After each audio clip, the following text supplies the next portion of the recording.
saya tampilkan di itu sih YouTube-nya IKPDIH. Baik, biasa tradisinya teman-teman ya semua ambil nunggu walaupun belum banyak, tapi biasanya kita sebelum mulai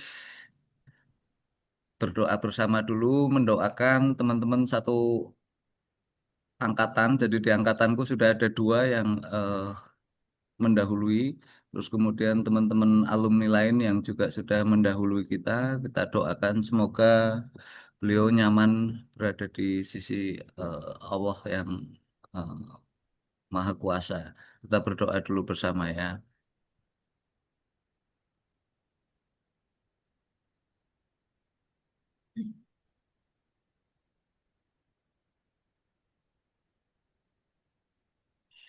Baik, sebelum lanjut, tradisi kedua saya akan memutarkan dulu videonya apa yang mana ya ini? Oh ini, memutar video dulu 1 menit.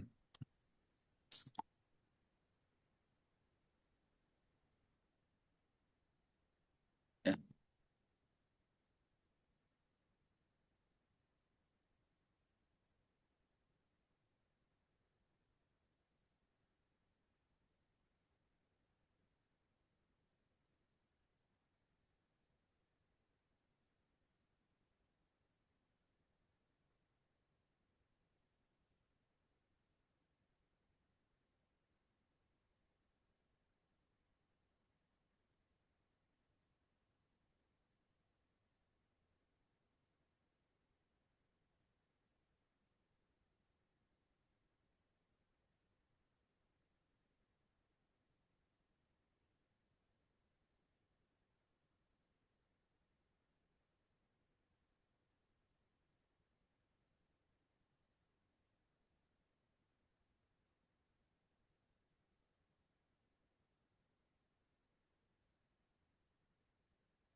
Oke.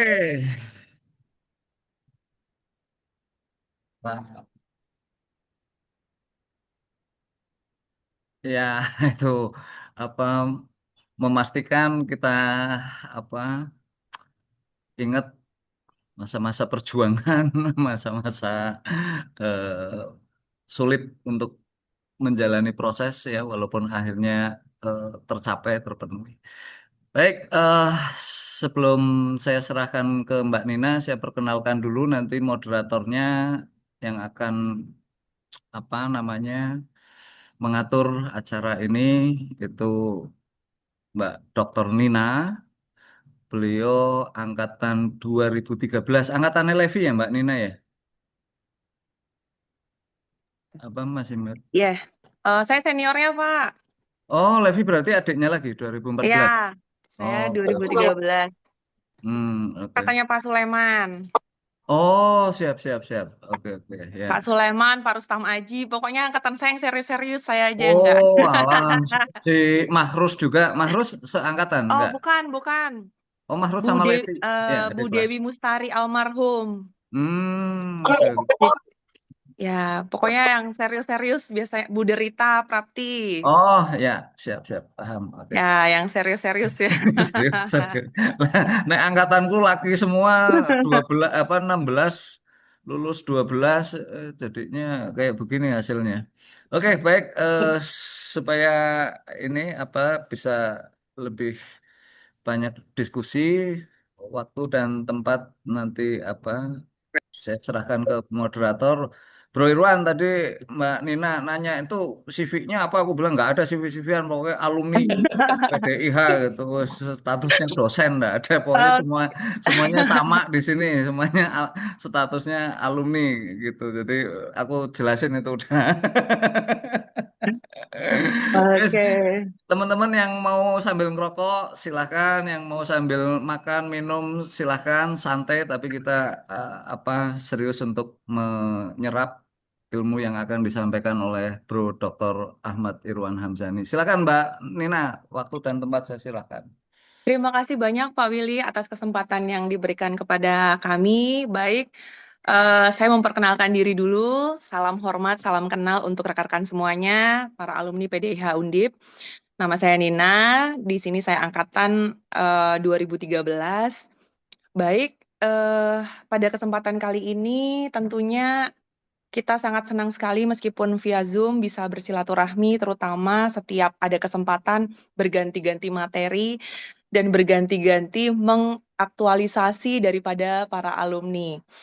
Baik, pada kesempatan hari ini kita akan mendengarkan paparan dari narasumber kita, senior saya, yaitu Dr. Ahmad Irwan Hamzani, SHMH.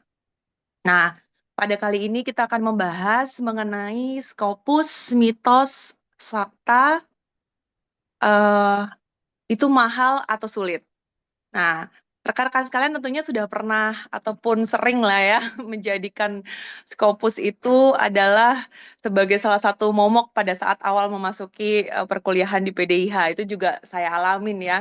Jadi begitu masuk ke PDIH, saking seringnya orang mendengar Scopus-Scopus gitu.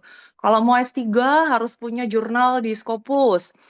Kemudian kalau mau terbit di Scopus itu harus bayar gitu. Jadi untuk naik jabatan juga jangan lupa cari Scopus. Nah, saking pada saat saya awal masuk ke kampus, ini sedikit flashback, saking seringnya orang, sebagian orang bahkan teman-teman saya juga mengira Scopus itu adalah nama sebuah jurnal.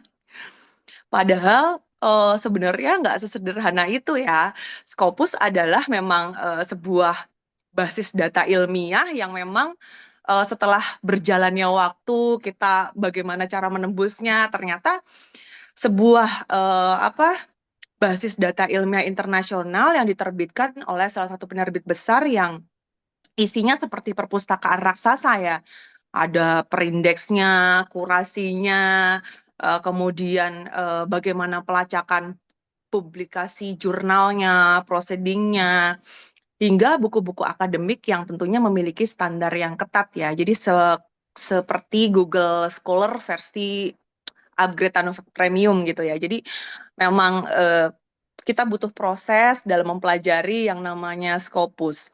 Jadi istilah Scopus itu memang sebenarnya secara teknis ini memang tidak ada jurnal yang namanya Scopus ya, tetapi memang jurnal yang masuk daftar jurnal yang terindeks dengan Scopus.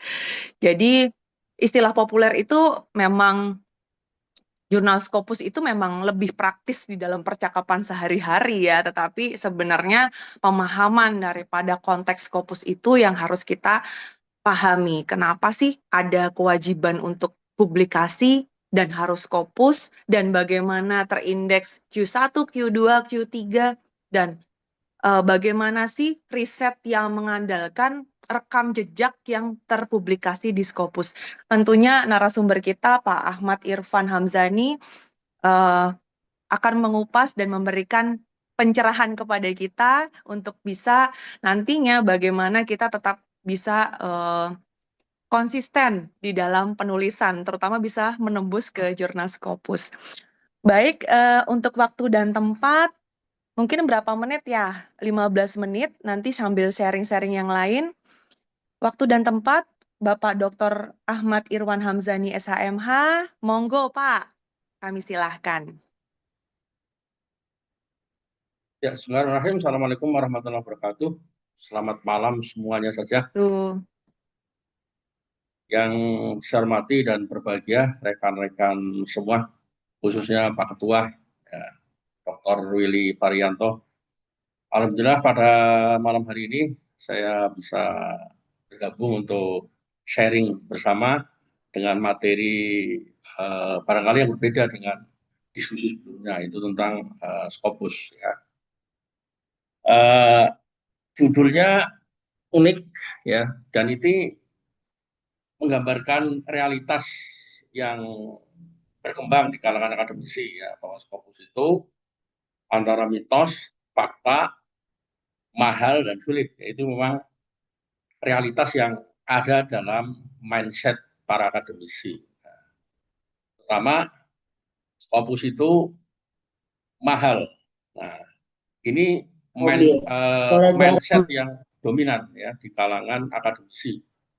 Apakah Scopus mahal itu fakta ataukah mitos?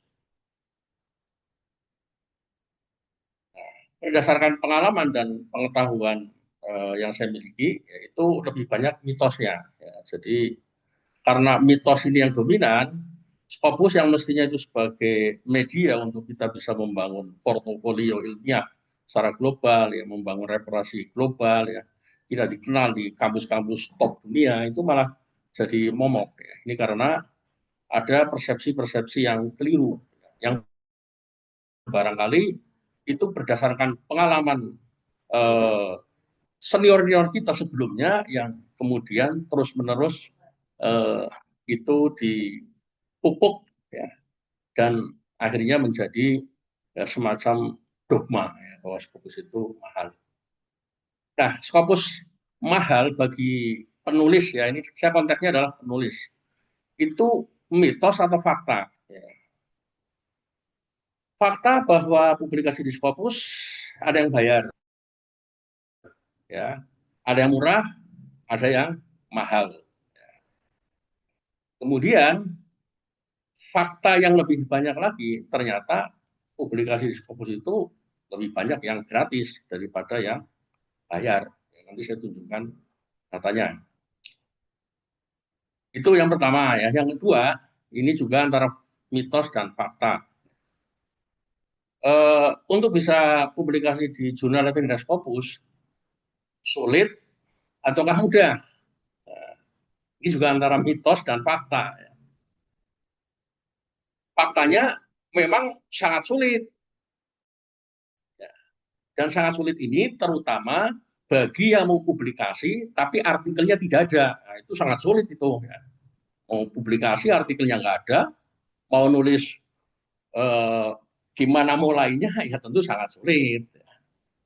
Kemudian biasa-biasa saja bagi yang punya artikel dan memenuhi standar dari jurnal-jurnal yang akan kita jadikan target untuk publikasi. Mudah, bahkan sangat mudah, yaitu bagi Scopus yang dalam tanda kutip predator. Ya, itu apapun, yang penting ono judule, kadang-kadang bahasanya juga campuran. Ya. Kalau bahasa Indonesia ini masih ada, tentu saja publish ini fakta juga. Ya. Oke, saya akan tampilkan data ya.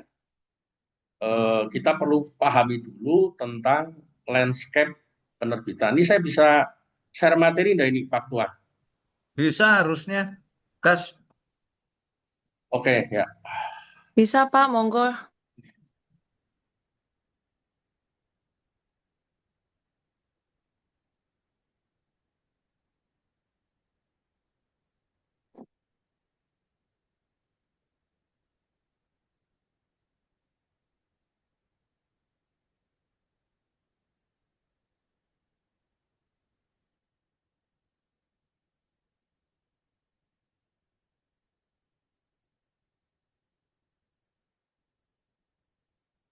Ya, sudah kelihatan ya? Jelas sekali Pak. Oke, kita pahami dulu landscape penerbitan. Ya. Jadi, ya namanya jurnal itu sama dengan buku ataupun newsletter ya, atau koran. Itu diterbitkan oleh yang namanya penerbit. Ya. Hanya saja di Indonesia penerbit ini kan lebih banyak menerbitkan buku atau newsletter ya, atau koran. Nah, masih sedikit penerbit-penerbit yang menerbitkan jurnal. Nah, jurnal-jurnal ini diterbitkan oleh yang namanya publisher. Nah, secara garis besar, para publisher ini dapat dikelompokkan menjadi dua, ya. Ada publisher komersial, ada publisher non komersial. Nanti dari sini silakan Bapak Ibu cermati dari mana gimana kita kira-kira kita kalau ingin publikasi secara gratis. Penerbit komersial ini memang mereka bisnis di bidang penerbitan. Ya seperti di Indonesia itu ya penerbit komersial itu seperti Mizan, ya, Kompas, kemudian Gramedia, Pustaka Pelajar, Erlangga dan sejenisnya. Itu mereka adalah penerbit yang usahanya adalah di bidang penerbitan. Nah, penerbit ini disebut sebagai penerbit komersial. Lalu ada penerbit non komersial. Penerbit ini usahanya bukan di bidang penerbitan. Ini hanya sempalan aja, sambilan. Ini biasanya penerbit-penerbit di kampus, ya, atau yayasan, atau lembaga sosial, atau kementerian yang bisnisnya bukan di bidang penerbitan. Dalam hal buku juga sama. Ya. Dari sini sudah mulai kita seharusnya tergambar. Ya. Kira-kira kita mau terbitnya di mana. Ya, gitu. Nah, sambil gambaran di Indonesia dulu. Ya. Kalau kita ingin menerbitkan buku, ya, yang kita tidak membayar, bahkan dapat royalti, kira-kira kita menerbitkannya kemana? Ke kampus ataukah ke penerbit komersial? Ke Kompas, ke Gramedia, ke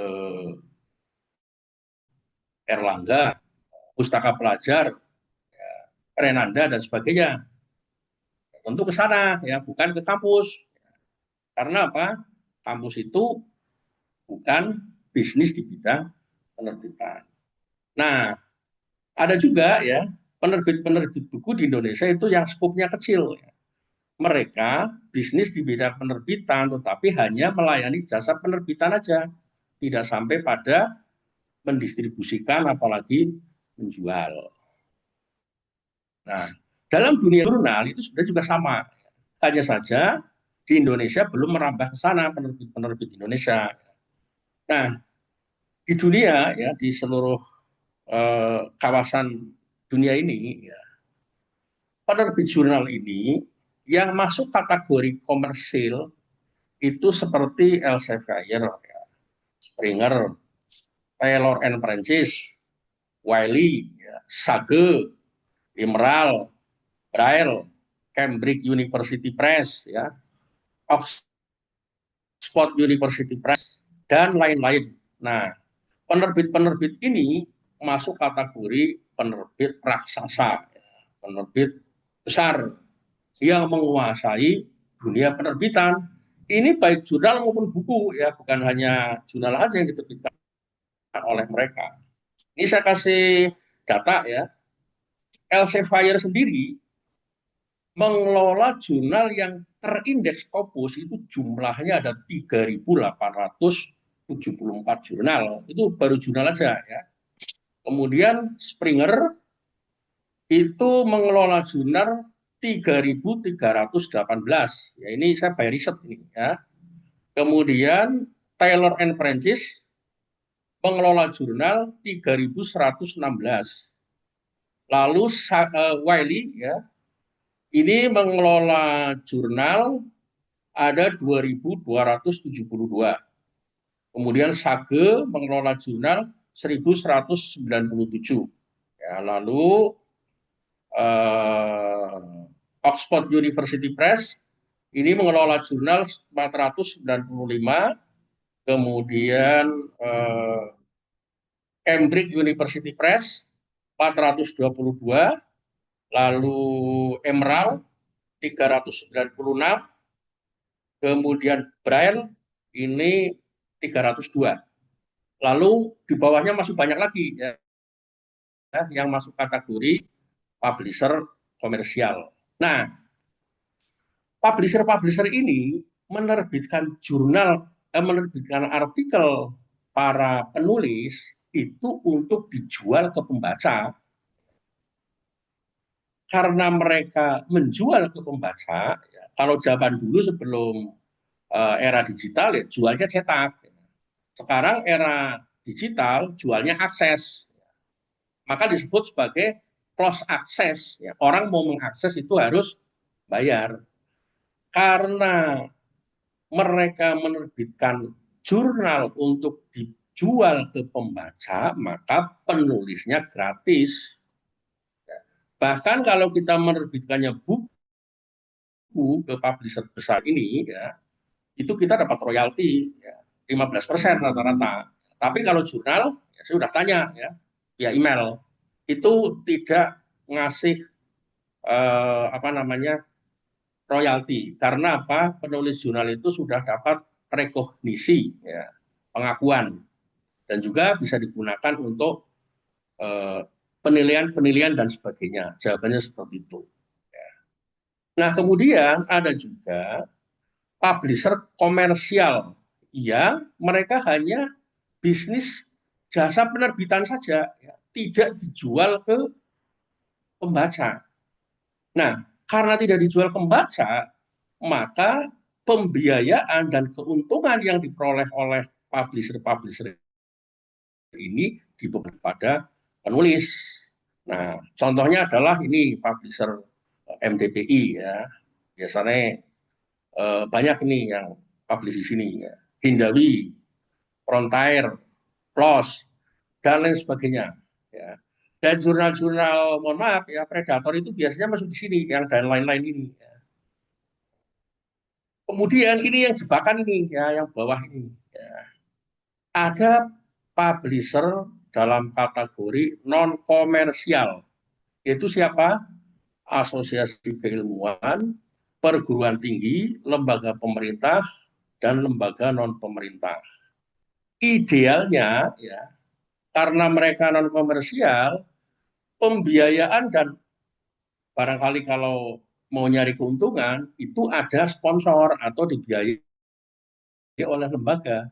Tapi dalam praktek, ini malah pembiayaannya dibebankan kepada para penulis dan pembacanya gratis.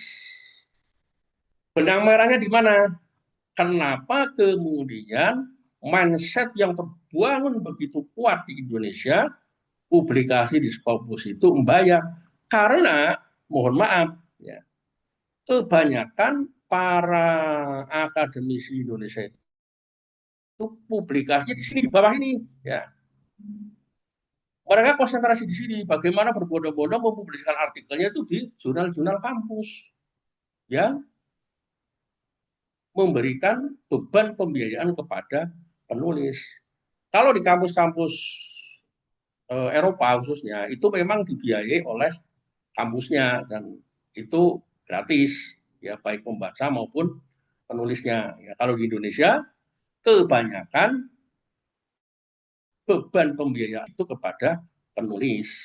Dan perlu dipahami, jurnal yang di bawah ini sedikit sekali jumlahnya ini, ya. Tapi yang sedikit ini justru mengeneralisir seolah-olah menghilangkan fakta yang mayoritas yang di atas ini. Dan ini bisa dibuktikan ya. Penulis-penulis Indonesia, khususnya hukum, karena saya sudah melakukan riset, nggak ada 5% yang namanya tertera di jurnal-jurnal ini. Ya, nggak ada. 5% nggak ada untuk hukum. Kebanyakan di sini, ya, di jurnal-jurnal non komersil ini. Nah ini celakanya di situ. Ya. Kalau saya, ya termasuk kegiatan yang saya lakukan selama ini melakukan pelatihan, bootcamp, itu targetnya ke sini, nggak ke sini. Karena saya ingin yang saya ajari ini publishnya di jurnal-jurnal gratis dan itu menjadi referensi global. Lalu bagaimana agar kita bisa mengetahui sebuah jurnal itu gratis bagi penulisnya atau berbayar? Kita cek di Simago GR. Ini data dari Simago. Di Simago akan ada tampilan seperti ini. Ada simbol kunci terbuka. plus berlian, ada yang tidak ada simbol apapun, ada yang simbolnya kunci terbuka. Ini maknanya apa? Kunci terbuka itu welcome, ayo sini. Ya, pintu terbuka, kalau mau baca gratis. Nah, itu. Kalau ini yang tidak ada simbol kunci terbuka, pintunya ditutup. Kalau mau masuk, mau baca, buka dulu, bayar ya. Langganan kayak apa bayar tiap bulan atau per artikel ya silakan. Yang gambarnya kunci terbuka dan berlian ini namanya Platinum Open Access. Jurnal ini gratis untuk pembaca dan penulis. Ini biasanya diterbitkan oleh kampus-kampus Eropa. Di Asia juga ada, saya pernah publikasi di publish di jurnal Pakistan ini ya, gratis tis ya untuk penulisnya maupun pembaca. Dan cepat, hanya 2 bulan ya prosesnya. Q1 sekarang ya. Namanya jurnal Hamdan Islamicus. Itu ada beberapa penulis Indonesia yang di sana ya, yang nulis. Tapi biasanya dari UIN ya, karena lebih ke religious study. Ya. Kemudian ini yang tidak ada simbol kunci terbuka, ini namanya jurnal close access atau hybrid. Close access itu orang mau baca harus bayar. Karena orang mau baca harus bayar, ya artinya apa? Jurnal itu dijual kepada pembaca, maka penulisnya gratis. Ini yang biasanya dikelola oleh tadi publisher-publisher raksasa. Lalu ada yang hanya simbolnya kunci terbuka ini yang penulisnya bayar, pembacanya gratis. Namanya jurnal Gold Open Access atau Open Access Emas. Ya.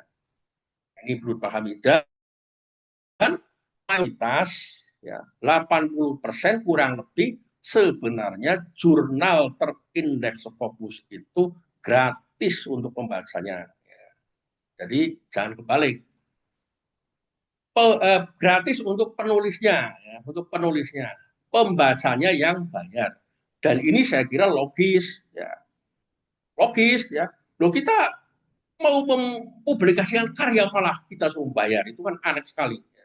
Malah seharusnya dapat reward atau dapat penghargaan, kok malah suruh bayar, itu nggak logis ya. Makanya pelatihan saya arahnya ke sana ya, untuk mengkanter dari ketidaklogisan ini. Ya, ini Pak Willy bukunya banyak ini dipublikasikan di publisher atau penerbit royalti. Ya seperti itu seharusnya. Ya masa kita menerbitkan buku, menulis dengan susah payah, kita sendiri yang membiayainya, itu sangat tidak logis. Ya. Jadi ya kita seharusnya dapat bayaran ya, dapat royalti. Nah, kalau jurnal ini ya oke kita dapat reputasi ya, dapat rekognisi, itu udah logis. Jangan kita bayar, yang bayar itu nggak logis ya. Makanya saya nggak masuk ya jurnal-jurnal yang berbayar ini, nggak ada di dalam referensi saya ya untuk saya kirimkan artikelnya. Nah ini saya melakukan riset ya. Jadi jurnal yang pure bayar penulisnya itu hanya 19%, Bapak Ibu. Ini Diamond Open Access, artinya apa? Penulis dan pembaca gratis. Ya. Close Access ini 47%. Jadi pembacanya bayar, penulisnya gratis. Hybrid ini 28%. Jadi kalau Bapak Ibu tulisannya itu hasil riset yang dibiayai oleh sponsor, ya, oleh Dikti misalnya, atau dari kampus yang memberikan pembiayaan besar, dan harus ada ucapan terima kasih dari penulis kepada penyandang dana, maka oleh jurnal-jurnal publisher besar tadi diberi opsi untuk open access hybrid ya namanya. Nah, kalau publikasi di sini kita ambil open access atau membayar itu mahal sekali Bapak Ibu ya. Kemarin saya sekitar 3 minggu yang lalu baru publish di Springer Q1 ya, itu jurnal hybrid ya. Itu ada saran ya atau pertanyaan, Anda punya sponsor atau tidak? Kalau punya sponsor ditawari untuk open access. Saya coba buka ya. Ternyata kalau bayar itu $3.087 atau sekitar 50 juta. Itu termasuk belum mahal karena apa? Elsevier itu biasanya lebih mahal lagi ya, yang hybrid ini bisa sampai 4.700 US dollar, itu tertinggi itu ya. Itu hampir 75 juta ya. Tapi sekali lagi itu ditawarkan ketika artikel kita sudah diterima ya, sudah diterima. Nggak ada pengaruhnya dengan proses editorial ataupun review. Sifatnya tawaran. Barangkali Bapak Ibu punya sponsor yang harus ada ucapan terima kasih bahwa penelitiannya dibiayai. Oke, ditawari itu. Nanti kita membuat dokumen ucapan terima kasih dan sebagainya, termasuk menyebutkan kontrak penelitian kita. Jadi jangan disalahpahami. Loh, kalau biaya sendiri atau tidak dibiayai, ya pilih yang close access, jangan kita pilih yang open access. Oke, mitos yang pertama sudah terjawab dari data ya. Jadi ternyata publikasi di Scopus membayar mahal tidak selalu benar. Justru mayoritas adalah gratis untuk penulisnya. Kita ke mitos dan fakta yang kedua. Ya. Apakah sulit? Jelas sulit. Kalau yang pertama tadi, ya, kita artikelnya nggak ada. Ya. Wah, itu sulit sekali.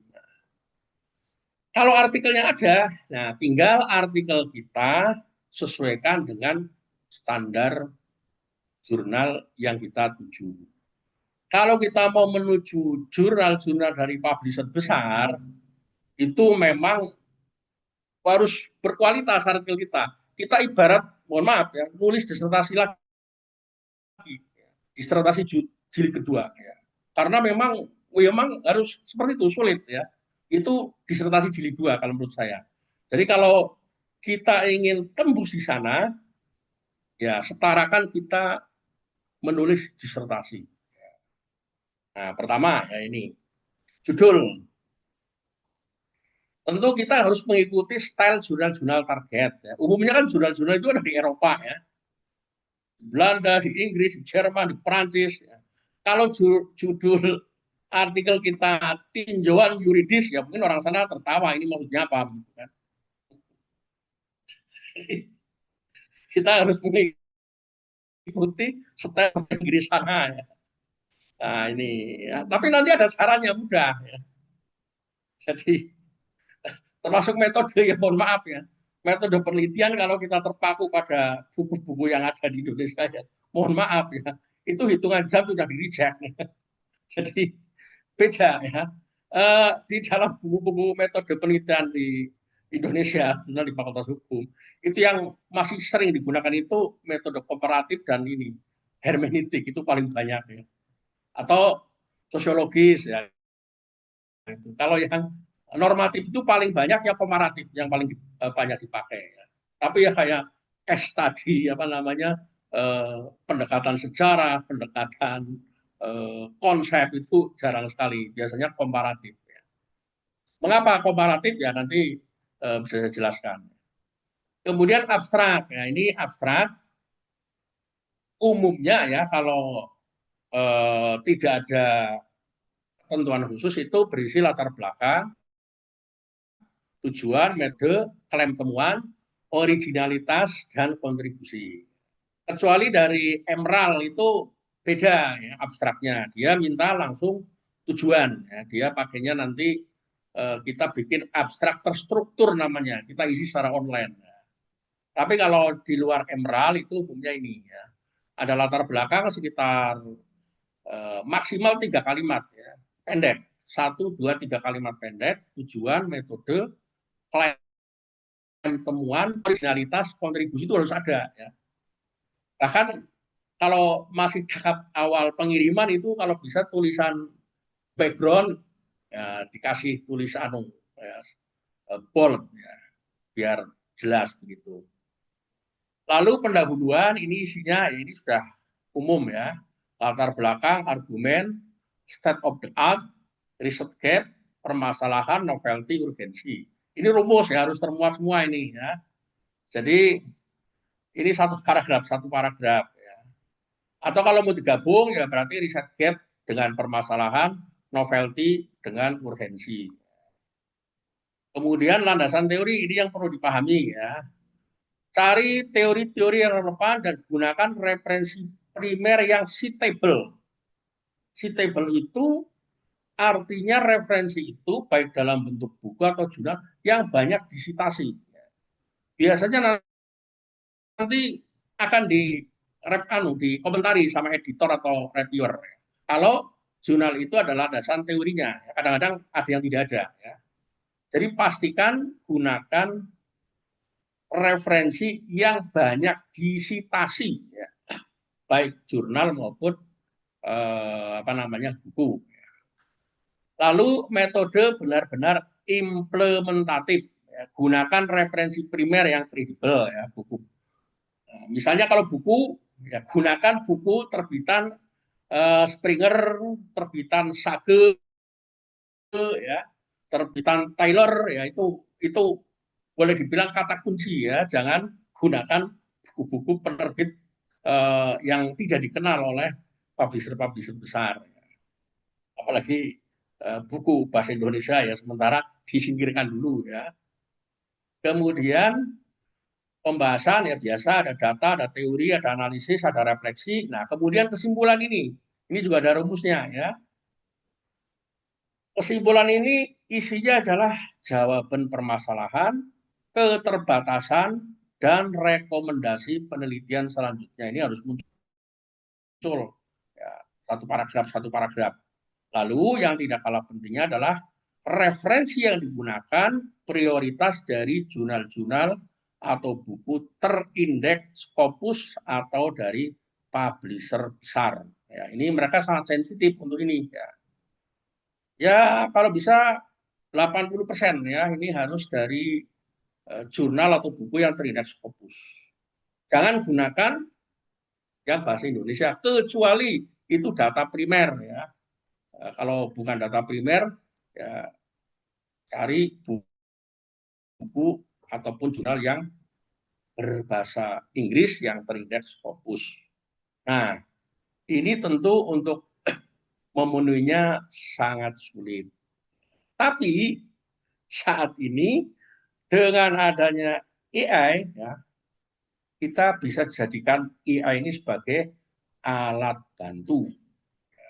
Untuk membantu apa? Ya membantu kita ini. Gimana menyusun judul sesuai dengan judul yang sesuai style di jurnal itu, ya. Menyusun abstrak, pendahuluan agar isinya benar-benar seperti ini. Ya. Yang tidak kalah pentingnya adalah ini, membuat state of the art dan research gap. Ini cari secara manual yo, lama sekali ya. Tapi dengan AI yang mestinya kalau dilakukan secara manual barangkali berhari-hari ya, kita membaca jurnal buku ya, dalam bahasa Inggris endi ya sing relevan ya. Nah, dengan kita menggunakan AI kita bisa melakukan itu dengan sangat cepat. Kemudian ini juga ya, mencari referensi dari jurnal dan buku terindeks Scopus dengan AI tentu sangat mudah dan sangat cepat.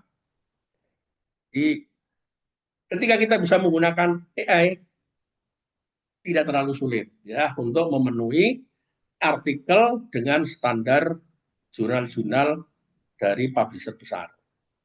Nah, AI ini adalah alat bantu ya.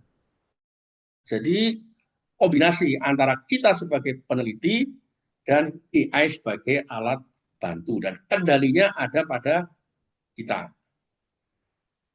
Saya sudah mencoba membuat simulasi ya, gabungan beberapa AI ya, dan hasilnya kombinasi inilah yang bisa menghasilkan artikel-artikel yang tembus ke jurnal-jurnal publisher besar.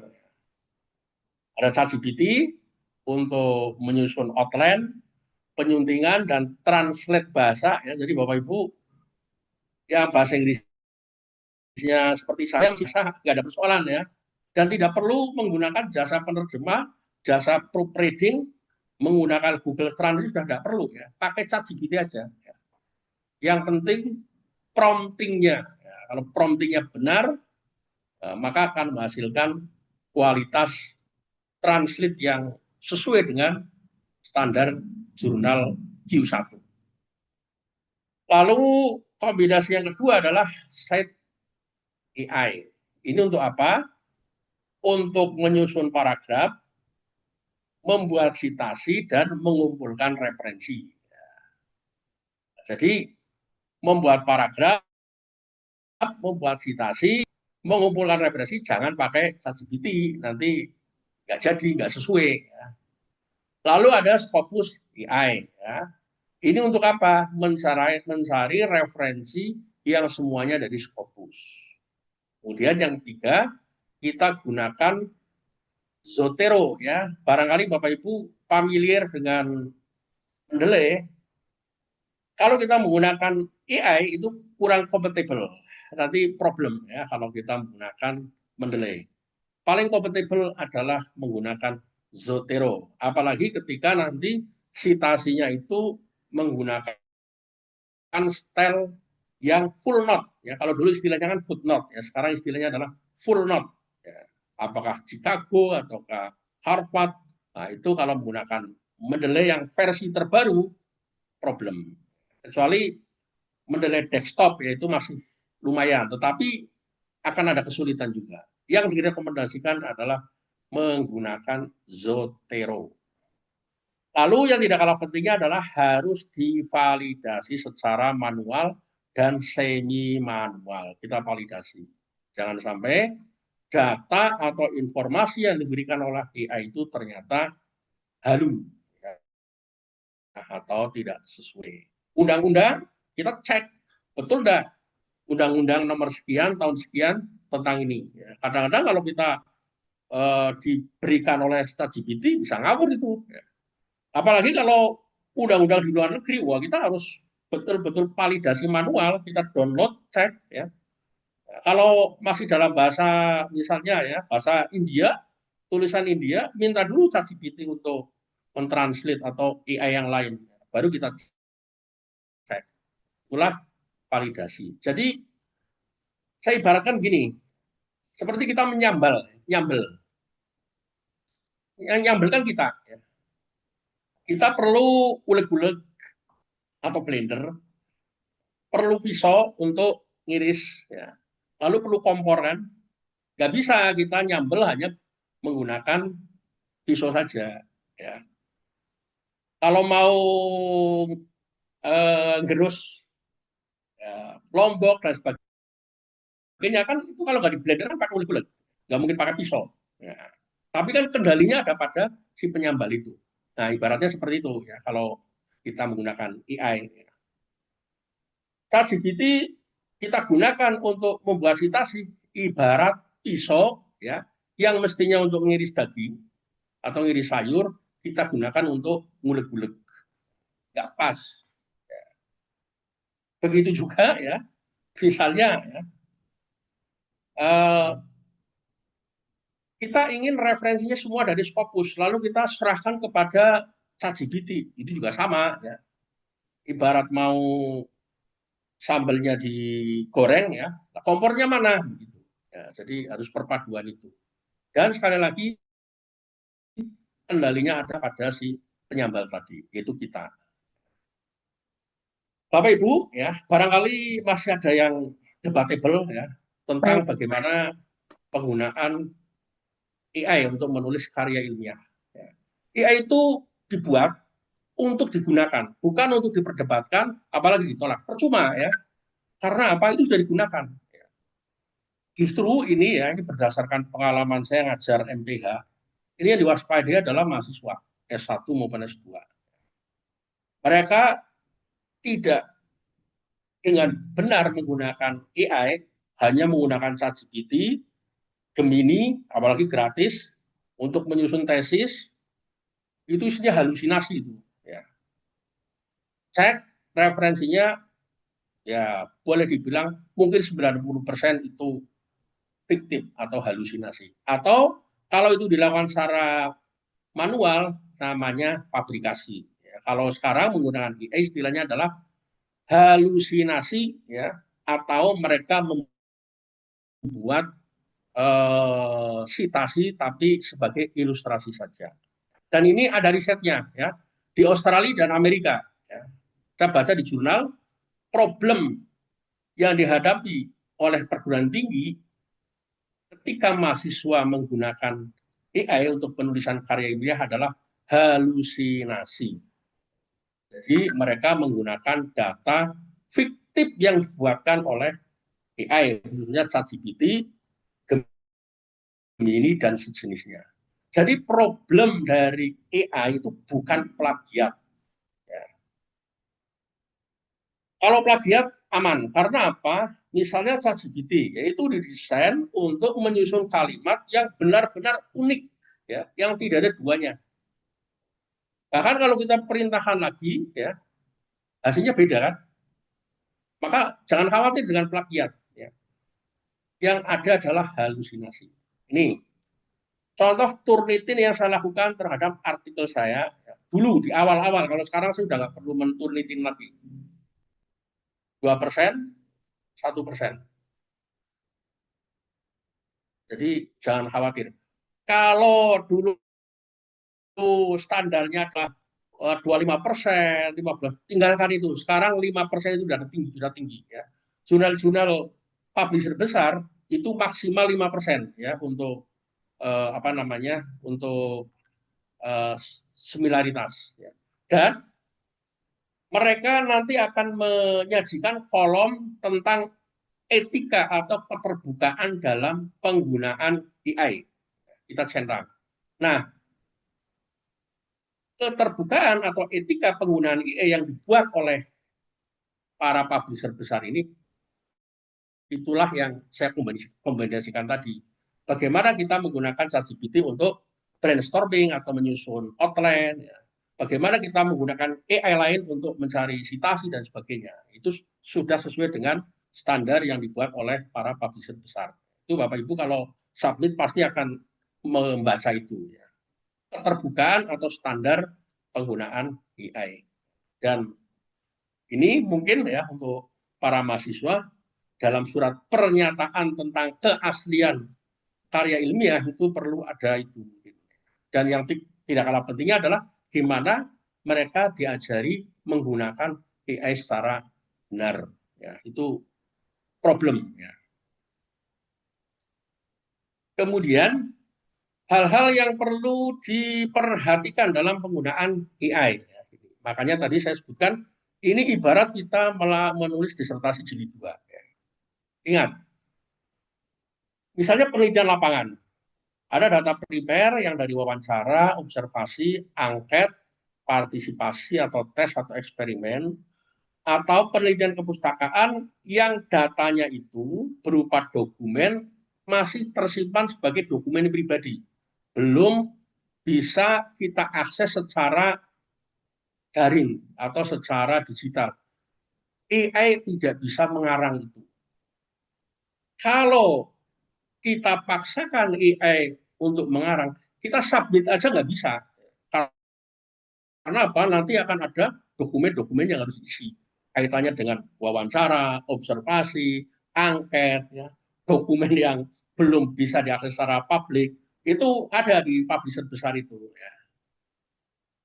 Nah, saya nggak tahu, ya, kalau jurnal-jurnal yang di luar publisher besar, apakah mereka akan mendeteksi ini atau tidak. Yang jelas, ini tetap semua harus diadakan secara manual. Ya. Baru kalau datanya sudah diperoleh secara manual, wawancara misalnya ada rekamannya, ada transkripnya, udah biarkan aja kita unggah nanti ke ChatGPT, biar ChatGPT yang mengolah untuk membuat paragraf dari hasil wawancara tadi. Beda cerita dengan dokumen atau data empiris yang sudah tersedia secara digital dan dapat diakses oleh publik. Misalnya apa? Di website kredibel ya, atau di publikasi yang kredibel. Ya. Itu mudah. Misalnya begini, kita meneliti tentang ini bidang saya misalnya restoratif justice ya. Pelaksanaan restoratif justice di kejaksaan ya. Nah, kalau data itu sudah tersedia di websitenya kejaksaan, ya sudah cukup ya. Itu dianggap kredibel oleh publisher besar. Ya. Atau kita datanya diambil dari websitenya Polri, itu sudah cukup. Ya. Tapi kalau dari website yang tidak kredibel, itu akan ditolak. Ambil contoh ya, saya pernah ambil data dari Walhi. Padahal itu kan ya boleh dibilang kredibel ya kalau di sini ya. Itu ditolak, nggak mau. Ya. Saya kirim ke Emerald ya, itu nggak mau data dari Walhi. Minta data resmi ya dari pemerintah. Ya. Meskipun itu nanti tidak dipublish, tapi mereka ingin data itu benar-benar bisa dipertanggungjawabkan, ya. Bukan dari LSM, bukan dari apa. Ya. Kalaupun itu hasil riset yang misalnya belum dipublikasikan, harus ada penelitian universitas ya, bahwa itu data diperoleh dan sudah melalui persetujuan komite etik universitas. Jadi berat. Ya. Jadi untuk data ini kita menggunakan IE bukan dalam konteks ini melanggar kode apa namanya etika atau tidak. Kita mau publish baru submit aja udah nggak bisa ya, kalau datanya itu tidak clear. Oke, itu yang bisa saya sampaikan. Baik, Saya kembalikan kepada moderator, barangkali bisa diteruskan dengan diskusi. Ya. Terima kasih. baik, baik. Terima kasih Pak, luar biasa. Jadi saya sampai dari tadi 15 menit mau motong, aduh menarik sekali topiknya. Jadi memang benar-benar sangat dibutuhkan juga untuk kita pemahaman refreshing kembali bagaimana tentang secara teknis untuk bisa menembus kepada Scopus ya, jurnal terindeks Scopus. Baik, saya tawarkan kepada audiens, barangkali ada yang mau bertanya, monggo.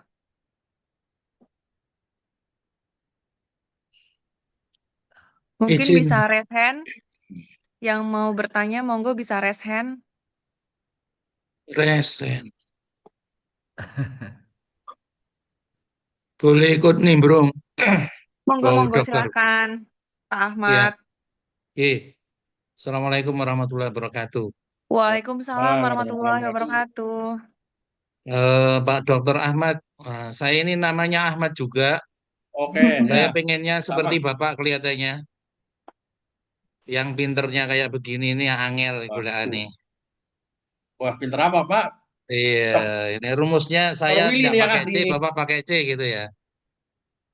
Saya muridnya Pak Willy juga ini. Halo, Ya, gimana, Pak? ya, saya muridnya Pak Willy. Kebetulan saya dari Malang, di Hmm. Fakultas Hukum Unisma Malang. Saya kegiatan hari-harinya sebenarnya aktif aktif di perkumpulan bersama Pak Willy juga. Ini tadi Mantap, saya mantap. disentil sama Pak Willy untuk gabung band pinter seperti Pak Ahmad bilangnya. Ya Pak, ini problem yang terbesar kita dalam nulis, apalagi kaitannya dengan Scopus ya. Problem terbesar kita adalah mental kita gitu Pak. Nulis Hmm. itu sudah banyak, tapi ini pede, masuk nggak ya? Masuk nggak ya? Akhirnya yang kita lakukan apa? Nulis jadi koleksi aja Pak. Oke, ya, ya. Iya, jadi koleksi aja. Ini sebenarnya cocoknya di Scopus, cocoknya di Sinta 2, Sinta 1, atau cocoknya sebenarnya malah di jurnal ya pokoknya masuk gitu kan. Nah, hari Oh, ini iya, iya, oke, kelihatannya oke. itu yang kita kita rasakan dan menurut saya hampir semua penulis itu merasakan kurang pede, apalagi sekarang dengan perannya AI gitu kan. Seakan-akan kita originalitas berpikir kita itu sudah benar-benar hancur gitu ya dengan AI yang akhirnya termasuk mahasiswa kita kan demikian juga ya Pak ya. mayoritas Ya, tulisan mereka kita bisa membedakan baca ini produknya IE atau original produknya mereka. Tapi apapun itu, saya ini lagi mencari jati diri lah. Nah, kalau saya ngomong sama Pak Willy itu selalu bilang gitu, cari jati diri untuk membuat kita lebih pede bahwa tulisan kita ini bagus, terus kemudian kita mau submit dimanapun harusnya bisa diterima. Ini sebenarnya bagaimana sih mengelola diri kita supaya confident level kita ini naik menjadi yang seperti Bapak lakukan itu. oke. Itu Pak. Langsung saya jawab Pak ya. Oke. Monggo, monggo Bapak. Ya, ya. Jadi begini Pak, ini harus kita ubah cara kita di dalam menulis dan publikasi. Biasanya kan kita hanya nulis saja dulu itu kan, spekulasi, lalu nanti bingung ini mau dikirim kemana. Gitu kan. Yang lebih tepat, kita cari jurnalnya dulu Pak, cari jurnal target, baru menulis. Dalam gambaran kepala kita sudah punya gambaran mau nulis tentang apa. Misalnya hukum ketenagakerjaan, udah kita cari jurnal tentang yang memuat atau skupnya ketenagakerjaan. Kalau kita sudah punya data primer ya, atau data empiris misalnya, data dari apa namanya dari pengadilan ke atau dari Polres ke dari kejaksaan dari notaris dan sebagainya, kita sebenarnya sudah punya data. Ini tentang apa? Pidana apa tentang perdata? Udah, kita cari jurnal yang skupnya sesuai dengan data yang kita peroleh. Jangan nulis dulu. Ya. Kalau kita nulis dulu, nanti tidak terarah. Kita tulisannya nggak sesuai dengan jurnal yang menjadi target kita. Kalau kita menulis sesuai dengan selera kita, style kita, kirim ke jurnal yang stylenya berbeda, ya tentu banyak ditolaknya ya daripada terima. Begitu Pak Ahmad ya. Siap. Jadi Boleh cari sedikit jurnal dulu. sedikit boleh Pak, saya sampaikan lagi. Itu sudah pernah saya lakukan. Ya, Saya nulis jurnal sesuai dengan gaya selingkungnya itu gitu ya. Ternyata hmm. pada waktu ditolak itu kayak orang benar-benar ngaku ngaku bodohnya itu. Angkat-angkat Oh ya. ini dipakai apa jurnal ini artikel ini gitu Pak. Nah, sekarang dengan adanya AI itu lebih mudah. Ketika jurnal artikel kita ditolak oleh jurnal A, kita beralih ke jurnal B. Atau kita lihat dulu di referensi kita, khususnya di bagian pendahuluan, ya itu jurnal apa yang paling kita banyak kutip. Berarti kan itu yang paling relevan. Pelosok tuh daerah Papua. Ya. Satu itu. Yang kedua, ya, kita juga bisa minta AI untuk mencarikan jurnal yang paling relevan, palingnya alis ngakeh. Ya. Dan nanti akan dikasih rekomendasi, ya, tapi dengan catatan perbaikan-perbaikan. Nanti Oke, bisa saya bisa. simulasikan gimana caranya kita nyari jurnal target. Ya. Siap. Makasih Pak Ahmad, Pak Dr. Ya. Ahmad. Matur nuwun. Baik, Mantap. jadi kelebihan Scopus AI itu menghemat waktu dalam eksplorasi topik ya, Pak ya. Jadi Oh bisa iya, kita sangat cepat. Kalau manual dan mohon maaf ya, ya, kita mau menarget jurnal-jurnal dari publisher besar, kita mm-mm. tidak menggunakan percuma. Betul betul, Pak. Itu buang-buang waktu aja ya, karena apa? Mulai dari staff, asisten editor, reviewer semuanya pakai IE ya, jadi percuma nanti ya. Udah langsung bus hilang ya di bagian pendaftaran, itu hitungan jam udah di-reject itu percuma. Contoh misalnya ya, Mm-mm. Elsevier itu ketat itu kalau urusan referensi sama Springer ya, itu langsung seret di screening mana yang referensinya invalid. Invalid itu tidak terindex Scopus. Kalau lebih dari 5%, reject, suruh diperbaiki. Oh, gitu. Oke. Apalagi kalau, mohon maaf ya, ternyata referensinya dari jurnal-jurnal berbahasa Indonesia, buku-buku berbahasa Indonesia, ya udah, tanda silang semua itu, seret, udah, reject.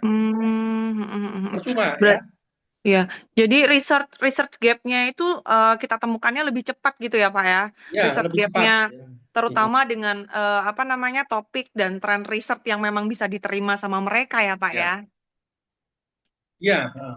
Jadi Mm-mm. percuma. Termasuk ini ya, mohon maaf ya, barangkali Bapak Ibu ada yang dosen MPH ini Mm-mm, dialami ya. mm-mm.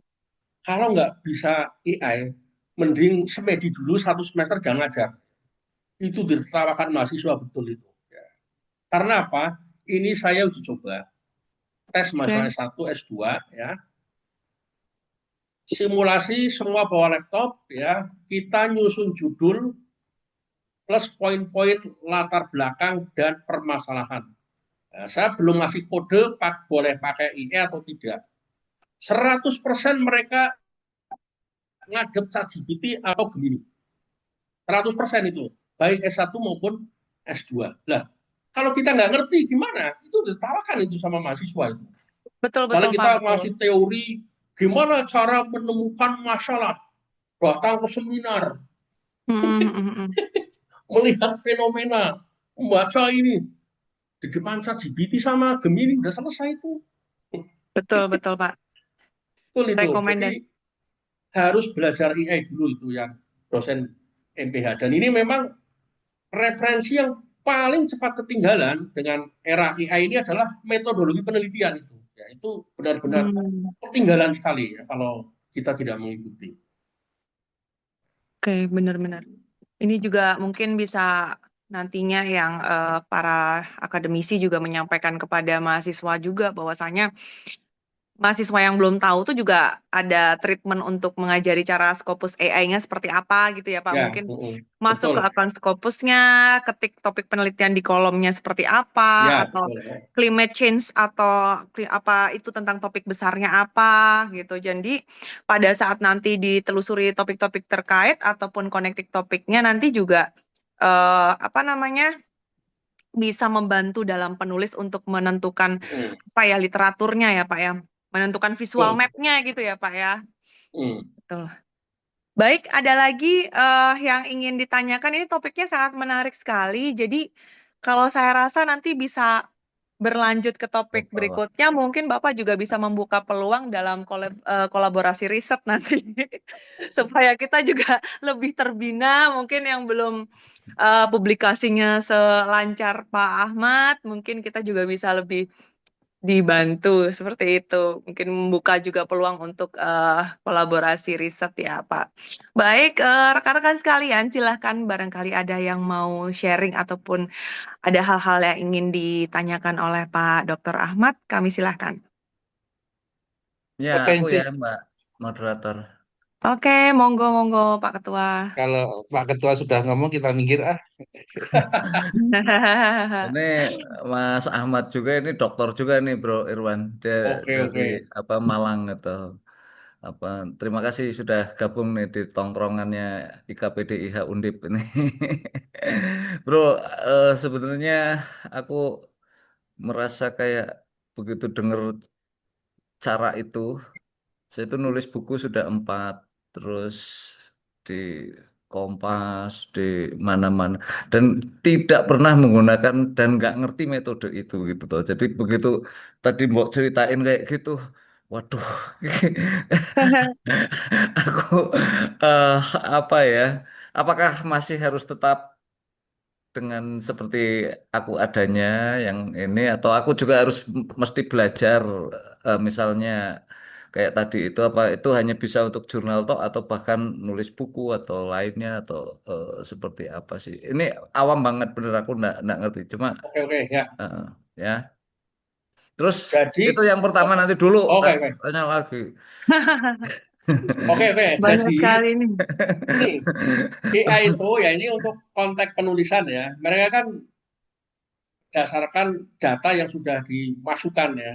Jadi sudah Hmm. berdasarkan data digital itu kan. Kalau kita nulis opini, termasuk saya nulis di Kompas ya, dan di tulisan itu AI belum sampai ke sana karena apa? Barangkali datanya belum dapat mereka. Kalau nulis opini itu lebih banyak murni Pak Willy, saya murni itu ya. Hanya nanti minta AI itu untuk merapikan aja biar setiap kalimat itu pasti ada subjek, predikat, objek. tapi semua ide-idenya itu murni dari kita. Kalau enggak, nyimpang nanti. Itu sudah pernah saya coba. Hmm, Jadi tulisan saya kemarin di Kompas itu murni, hanya saya minta untuk merapikan aja, supaya tidak ada pengulangan-pengulangan. oke, oke, oke. Ya. Kemudian untuk menulis buku, ya, termasuk tesis, disertasi, sama. Kemarin saya isi pelatihan ya, 2 pertemuan itu mahasiswa S2 ya, yang kesulitan menulis tesis ada jumlah 60. Nah, itu 2 hari. Tadinya mereka problemnya katanya ada yang similaritasnya sampai 60% dan sebagainya sehingga nggak bisa daftar ujian proposal dan sebagainya. Nah, akhirnya udah simpan aja judulnya, nanti kita kombinasi, ya, kita pelatihan 2 hari online, ya, satu satu kali sesi itu 4 jam ya, jadi total ada 8 jam. Selesai mereka bisa bikin proposal tesis ya dengan referensi yang semuanya valid ya, dengan Hmm, dari judul sampai dengan apa itu rencana penyusunan laporan ya, itu nggak ada kalimat yang terulang dan uji similaritas 3% semua. Jadi harus diajari itu. hmm, Oleh karena itu saya ngajar MPH ini khususnya di S2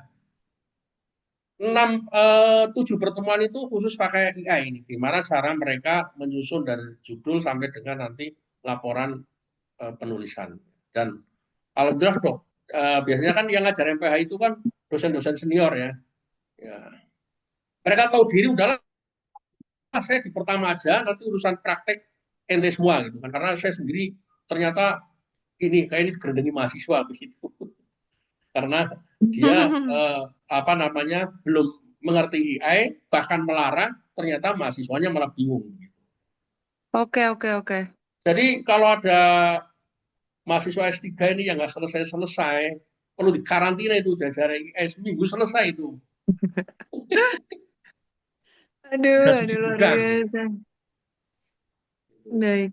Memang Scopus yang memang dengan AI ini memang salah satu solusi yang Solusi. revolusioner ya Pak ya. Nah, Scopusnya sendiri bikin dong, Scopus AI kok. Scopus AI ini ya Pak ya.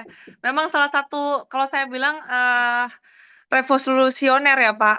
Ya, Bagi komunitas akademik ya karena memang mempermudah proses penelitian dengan fitur-fitur yang sangat canggih dan mendukung terutama di dalam mempercepat pencarian informasi dan tentunya di sini juga bisa menjelajah bidang-bidang baru yang tentunya bisa menemukan oh apa sih perkembangan bisa hukum dikaitkan dengan kolaborator ilmu lain yang lebih potensial juga gitu ya Pak ya.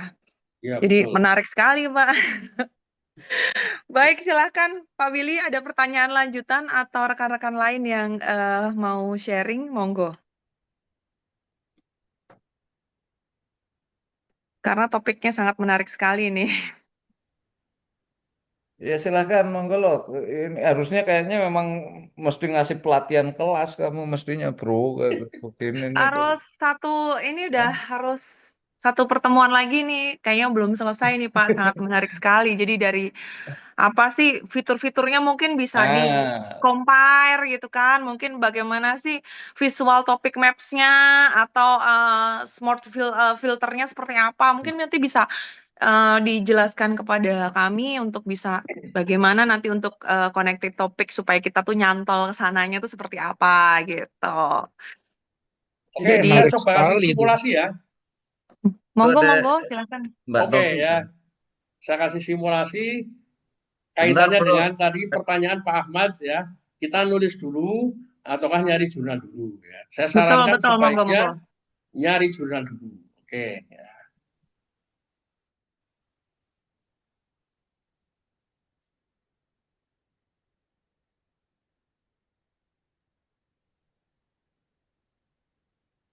Uh,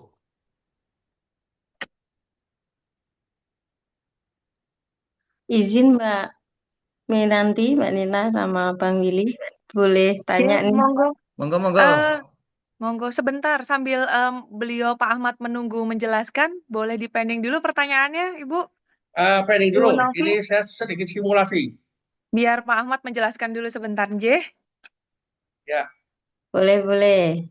oke. Monggo, monggo, Pak.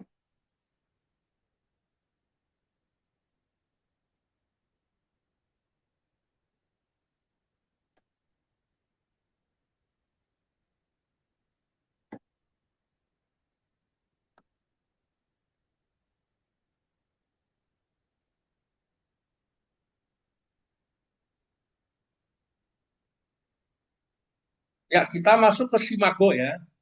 Simago Oke, itu situs yang mendata jurnal-jurnal yang tidak fokus. Kita masuk Simago, ketik aja Simago JR. Simago JR, oke Pak. Nanti Ya, akan tampil sebentar. seperti ini. Kemudian klik jurnal ranking. Sini. Kelihatan ya ini ya, tayangannya ya. Kelihatan Pak, jelas.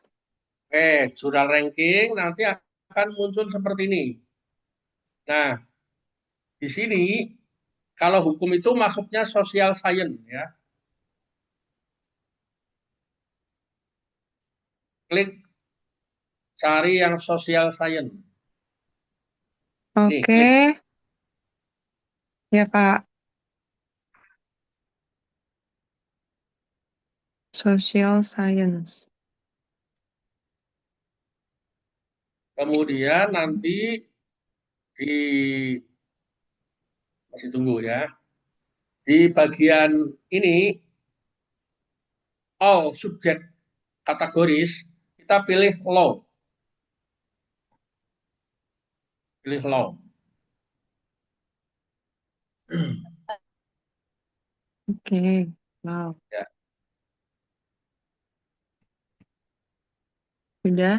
Mungkin yang lain bisa yang sedang memegang laptop atau alat sejenis, monggo untuk ngikutin. Jadi kalau pas nggak pas bisa langsung Oke, ditanyakan. mulai dari Q1 yang IGR-nya paling tinggi. Oke, Nah, ini Bapak Ibu di display pertama ya. Tadi kan saya sampaikan data bahwa mayoritas jurnal Reader's Corpus itu gratis ya. Ini ada display ada 20 jurnal. Nah, ini kan 16, 17, 18 ini kan jurnal gratis ini ya. Hanya 2 yang bayar. Ini gratis semua Bapak Ibu. Karena apa? Nggak ada simbol kunci terbuka. Kalau di sini tidak ada simbol kunci terbuka, lalu ternyata jurnal itu bayar, tinggalkan jurnal itu jurnal predator. Jurnal itu nggak jujur. hmm. Termasuk ini, ya. Ini kan kunci terbuka dan berlian. Ini seharusnya platinum open access. Penulisnya gratis, pembacanya gratis. Kalau ada jurnal di Simago simbolnya seperti ini, setelah kita submit, ternyata minta bayaran, tinggalkan jurnal itu. Pasti nggak akan lama lagi jurnal itu akan discontinue. Itu jurnal bermasalah. Tapi untuk publisher besar yang 7 tadi, ya, mulai dari Elsevier sampai dengan Braille, ya, valid. Semuanya valid karena mereka menjaga reputasi. Ya. Jadi jurnalnya banyak, nggak mungkin mereka mengorbankan reputasi untuk memberikan informasi yang tidak tepat. Oke. Misalnya kita mau mentarget jurnal kriminologi ya, ini sampel aja. Kita klik, oke.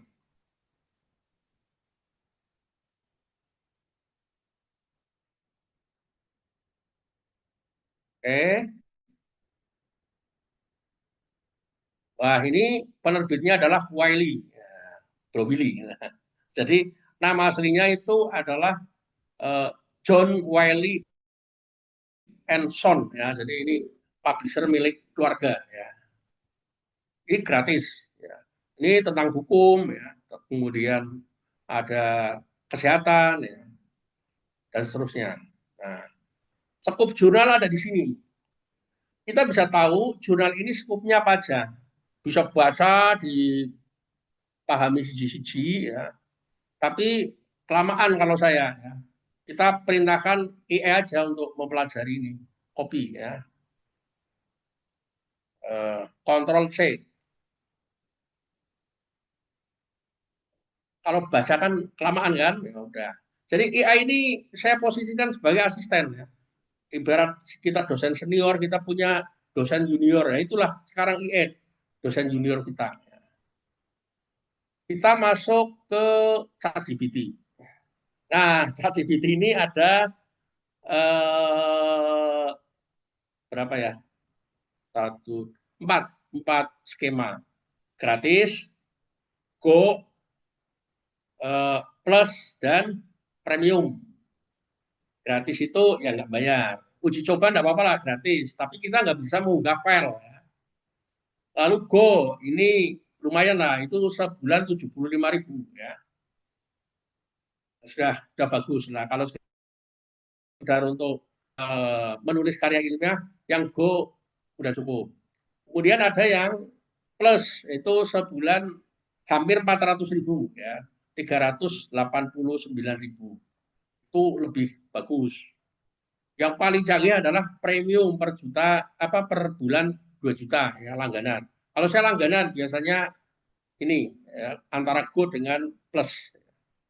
Kemudian kalau kita langganan, kita tulis di sini new project. Jadi dari kita mulai ngedrap judul sampai dengan nanti revisi, kita usahakan dalam satu folder ini ya. Tadi kan jurnalnya kriminologi, kita tulis saja ya. New project kriminologi ya. Tadi jurnalnya adalah Wiley. Publishernya Wiley. Saya tidak tahu kalau yang free bisa begini atau tidak ya. Oke, sudah jadi foldernya. Ini. Kita tunggu dulu. Tadi kan saya sudah mengcopy. Nah, sekarang saya perintahkan agar ChatGPT ini sebagai asisten saya atau sebagai dosen muda untuk mempelajari jurnal tadi. Ya, kalau saya prompting udah nggak perlu saya catat lagi karena udah biasa ya. Kita bisa mendesain percakapan kita dengan ChatGPT ini secara formal maupun informal. Kita bisa menggunakan kata lu, we, ya, bisa Anda, ya, bisa saya, ya, dan seterusnya. Karena saya suka formal, ya saya biasanya menggunakan bahasa formal. Nah, kita mulai ya. Saya biasa menggunakan pembuka tolong ya. Tolong pelajari dengan cermat ya, dan analisis skop jurnal yang saya lampirkan. Dan Anda berposisi sebagai reviewer ya, dan editor jurnal terindeks Scopus Q1 ya.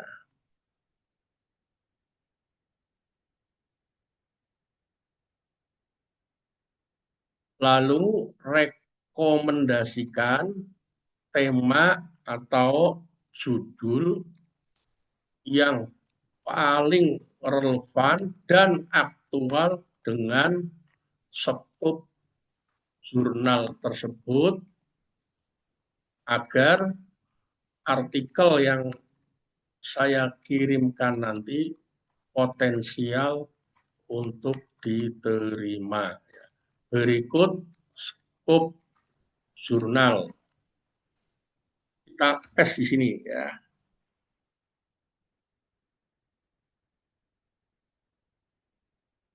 Ya, kita tunggu aja ya. Dia akan mempelajari dengan cermat.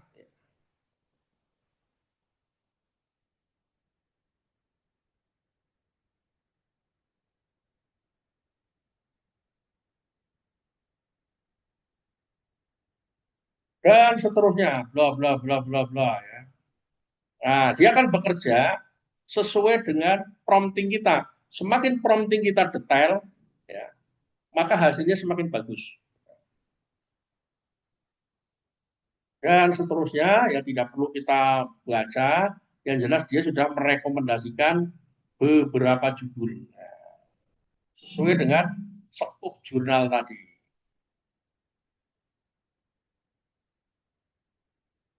Kelihatan ya ini ya?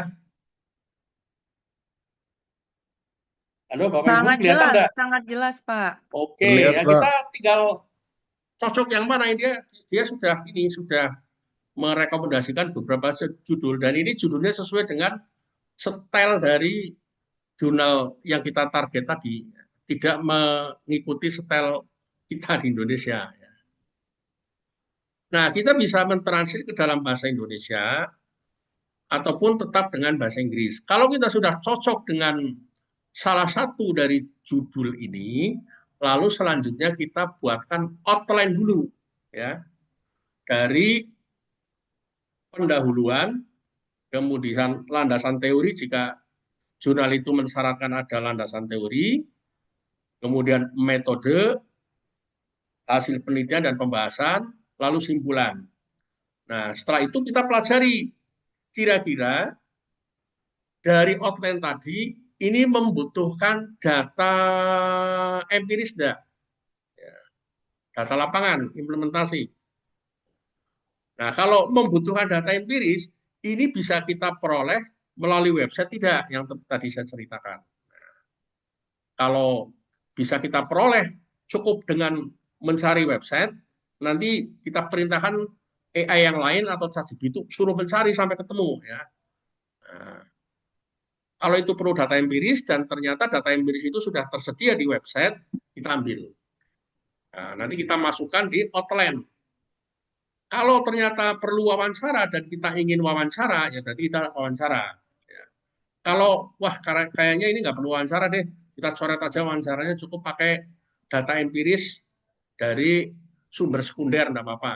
Ya sudah, berarti kita tinggal buat outline. Outline itu pendahuluan isinya apa aja, ya, landasan teori isinya apa aja. Nah, itu semi manual, ya. Jadi antara ChatGPT dengan kita edit-edit. Undang-undang ya pastikan itu benar, ya. Peraturan pemerintah pastikan itu benar, ya, kita validasi. Nah, setelah itu baru kita bawa ke AI yang lain, ya, untuk dicarikan referensi dari Scopus. Yaitu apa? Scopus AI, ya. Nah, setelah dapat, ya, kita kumpulkan referensi dari Scopus itu, kita bawa lagi ke site AI. Untuk apa? Dibuatkan paragraf, diberi citasi, lalu referensinya juga disertakan. Nah, setelah itu kita edit lagi ya di Word. Ya. Nah, ini apa namanya? Sudah sesuai semua belum ya? Datanya valid enggak? Ya, kita validasi dulu. Baru setelah itu kita sunting kembali ke ChatGPT. Diurutkan lagi biar tidak ada kalimat apalagi paragraf yang sama, ya. Kohesi, ya.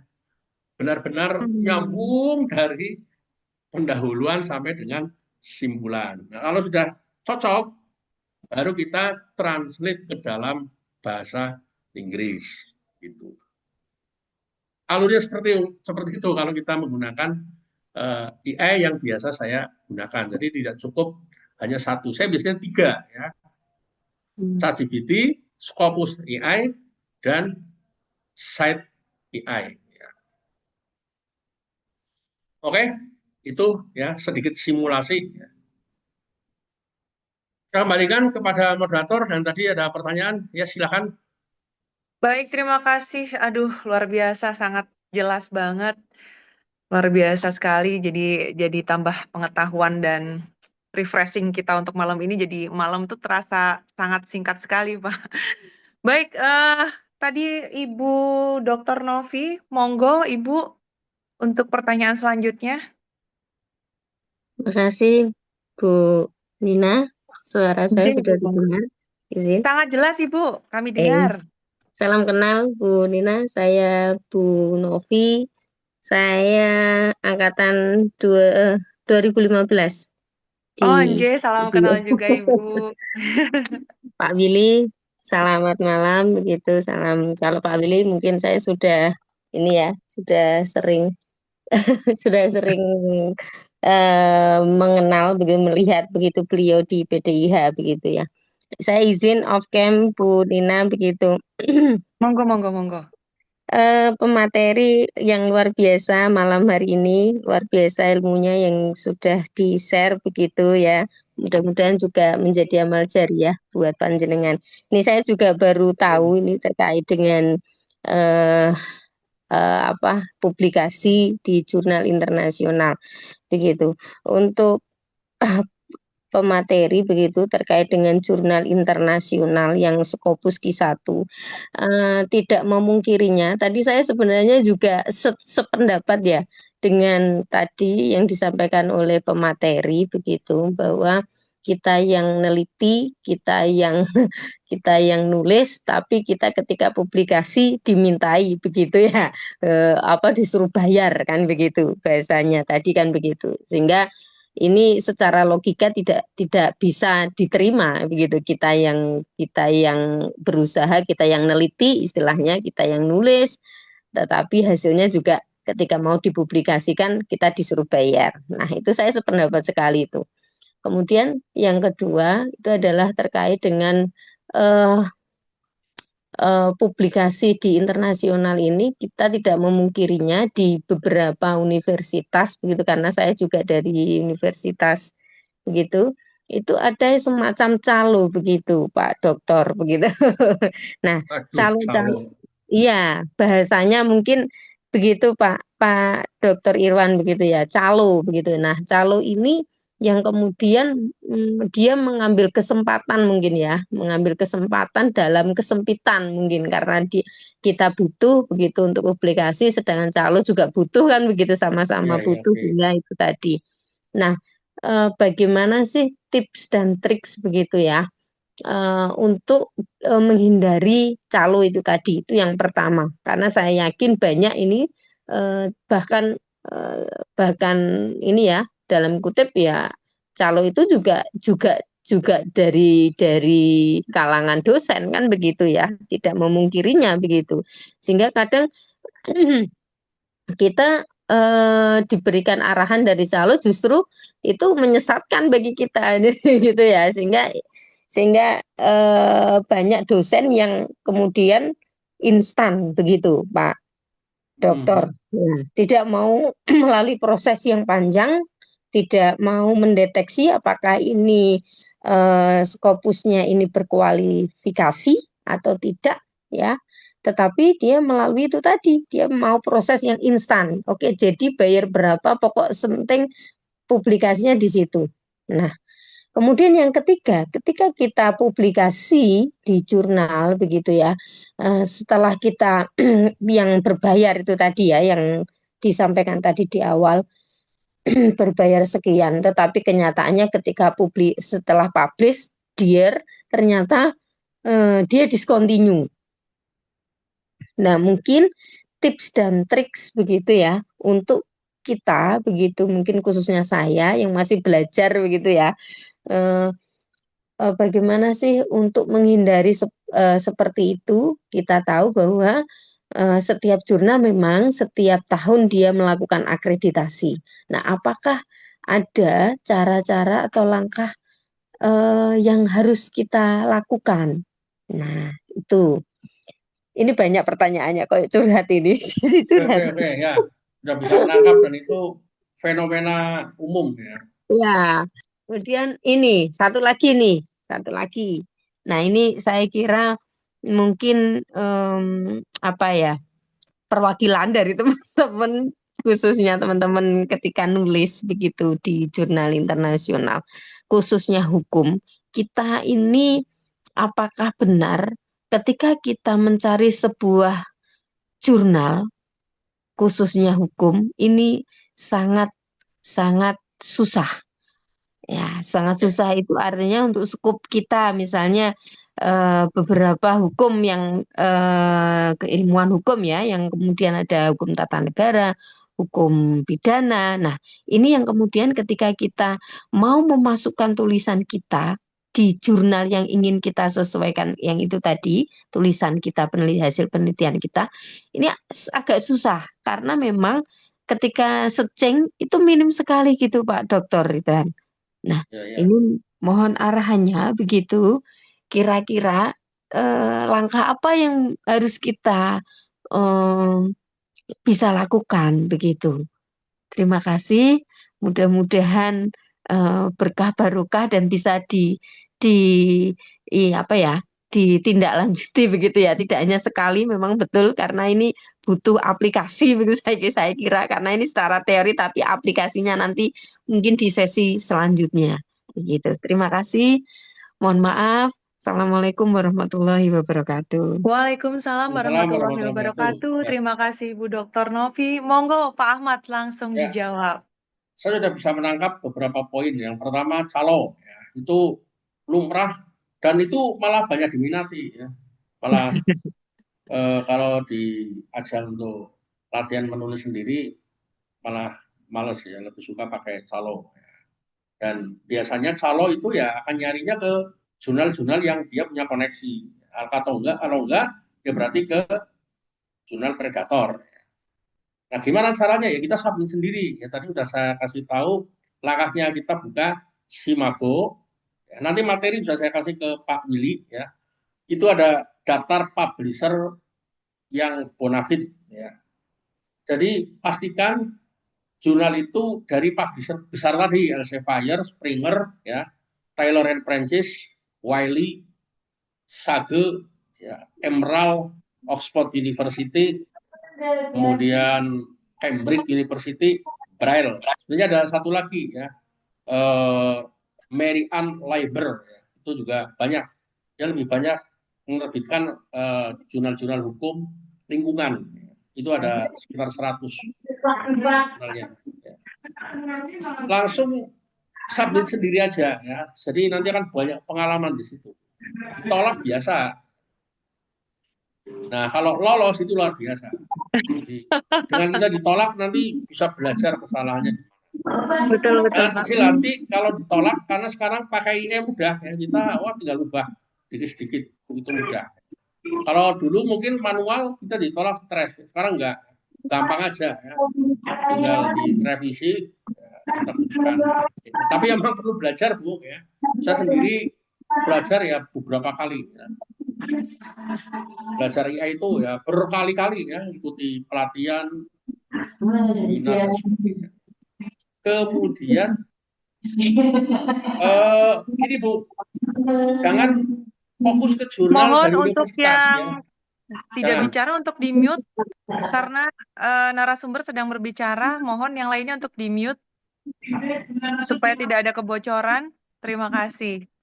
Jangan terfokus pada jurnal universitas ya. Karena apa? Jurnal-jurnal universitas itu kan, ya mohon maaf ya, itu kan dikelola kan untuk sambilan ya. Nggak ada yang fokus ngurusi jurnal itu. Kadang-kadang pengelolanya juga nyambi sebagai kaprodi, sebagai dekan, sebagai WD, atau bahkan ada yang rektor. Ya mereka jurnal ini ya hanya untuk ini aja sebenarnya ya, untuk keperluan akreditasi perankingan ya. Kita cari yang jurnal profesional aja, itu yang apa namanya, yang publisher komersil ya, karena memang mereka usahanya di bidang penerbitan dan itu yang gratis di situ ya. Kemudian apakah benar mencari jurnal hukum? Banyak Bu ya. Jadi jurnal hukum yang paling banyak diterbitkan itu oleh publisher satu, Taylor and Francis ya. Elsevier nggak banyak, yang paling nggak ada 10 ya. Dari 3.300-an jurnal yang dikelola Elsevier itu nggak ada 10 yang hukum.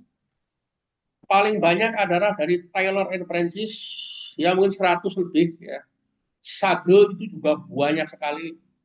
Springer juga banyak, Wiley banyak, Brill ini malah boleh dikatakan lebih dari 50% adalah jurnal tentang hukum. Braille. Masuknya kemana? SIMAGO tadi, law ya. Jurnal hukum Indonesia yang terindeks Scopus itu hanya 60. Sementara berdasarkan data di SIMAGO, seluruh jurnal hukum itu hampir 2000. Kenapa kita fokus pada yang 60 tadi? Tidak ke yang 1940.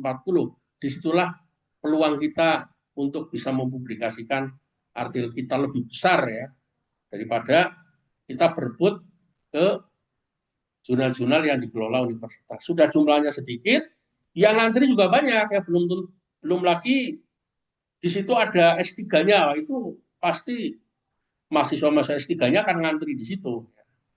Dan kesempatan kita semakin kecil ya untuk bisa publish di jurnal-jurnal milik kampus. Udah tinggalkan ya. Satu, bayar, yang kedua yaitu tadi jumlahnya sedikit. Kita ke jurnal yang ini aja, yang komersil ya, yang justru kita bisa publikasi secara gratis di situ. Masih ada yang belum terjawab? Kelihatannya poin-poinnya itu ya. Baik, Oke, bagaimana oke. Ibu Dr. Novi? Sudah terjawab? Sudah, Bu Nina. Ya. Terima kasih, Pak Dr. Irwan. Terima kasih, karena luar biasa ini topik yang sangat panjang dan mohon izin kepada Pak Willy dan Pak Ahmad. Mungkin ini bukan kesempatan yang pertama, tetapi kami mohon juga untuk tambahan ilmu selanjutnya. Karena saya Ya, rasa banyak yang saya mau dengan mengamini, Pak Willy aja yang monggo. karena saya rasa banyak yang mengamini juga kalau memang Pak Dr. Ahmad nanti untuk berkenan sesi selanjutnya dalam praktek mungkin ya, kami juga lebih detail lagi bagaimana pelatihan secara khusus, mungkin nanti teknisnya bagaimana Pak Ketua yang mengatur. Baik, saya rasa sudah tidak ada lagi yang bertanya dan waktunya juga sudah lebih dari jam 9:15. Kalau bisa saya bacakan sedikit resum setelah tadi diskusi. Ketidaksesuaian antara persepsi dan kenyataan ini kan menandai sebuah paradoks dan wacana tentang publikasi ilmiah ya. Jadi publikasi ilmiah yang tadi saya tangkap, yang semestinya sebagai kontribusi keilmuan, justru banyak disandera oleh asumsi-asumsi yang keliru, termasuk dengan adanya pemanfaatan sumber daya calo tadi ya Pak ya. Jadi untuk memahami lebih dalam, menelusuri bagaimana sumbernya, dari pembiayaannya, apakah free atau tidak, mungkin kita lebih memahami kepada landscape penerbitan ilmiah. Tadi sudah Bapak jelaskan bahwasanya kita juga harus melihat penerbit komersial dan penerbit non-komersial. Jadi yang harus dipercaya tentunya dengan Elsevier, Springer, Taylor Francis, Sage, seingat saya ya, Emerald, Wiley, Brill, Cambridge University Press ya Pak ya. Kalau mohon dikoreksi kalau saya salah ya Pak. Yang memiliki memang akses itu kepada institusi ataupun individu, sementara penulis itu memang tidak dikenakan biaya publikasi gitu ya Pak ya. Kecuali memang pemilih itu memilih dengan opsi yang open access tadi ya Pak. Jadi penerbit-penerbit ini yang tadi Bapak jelaskan juga memiliki reputasi yang global dan jaringan distribusi yang luas yang tentunya memiliki tingkat dari visibilitas dan mutu editorial yang ketat. Jadi targetnya di sini memang intinya adalah tidak ada pembebanan biaya kepada penulis. Nah, itu juga memang harus kita perhatikan karena memang jangan sampai kita kejebak dengan penerbit-penerbit yang menyatakan non-komersial, tapi mereka ternyata ada asosiasi keilmuan, lembaga penelitian mengatasnamakan, akan tetapi ada pembiayaan di selanjutnya. Jadi mungkin ini nantinya akan menjadi pelatihan yang sangat menarik dan menjadikan PR untuk Pak Ketua bagaimana mengarrange waktu Pak Dr. Ahmad untuk bisa memberikan keilmuannya kepada kita. Ya. Baik, demikian diskusi kita pada hari ini. Terima kasih banyak kepada narasumber, Pak Ahmad Irwan. Semoga sharing ilmunya pada hari ini bisa menjadi keilmuan yang rahmatan lil alamin bagi kita Amin, amin, semua. amin. Saya undur diri selaku moderator. Mohon maaf apabila ada kata-kata yang kurang berkenan pada malam hari ini. Wabillahi taufik wal hidayah, warido wal inayah. Wassalamualaikum warahmatullahi wabarakatuh. Selamat malam. Waalaikumsalam warahmatullahi wabarakatuh. Terima kasih Mbak Nina, Mas Bro Irwan. Wah keren banget nih. Emang aku merasa terkoyak-koyak selama ini. Ternyata ada teknologi yang luar biasa bisa membantu. Cuma ya itu memang benar eh, kita harus diajarin cara penggunaannya. Terus kemudian tentunya ini menarik ya. Nanti mungkin bisa kita agendakan lagi. Tapi eh, luar biasa insightful, menjadi sesuatu yang baru, eh, ilmu yang baru, mudah-mudahan bermanfaat buat kita semua. Sekali lagi terima kasih Bro Irwan, Yo, oke, Mbak yo. Nina selaku moderator dan teman-teman Sama-sama. alumni serta hadirin semua. Sampai jumpa di sesi alumni bicara selanjutnya.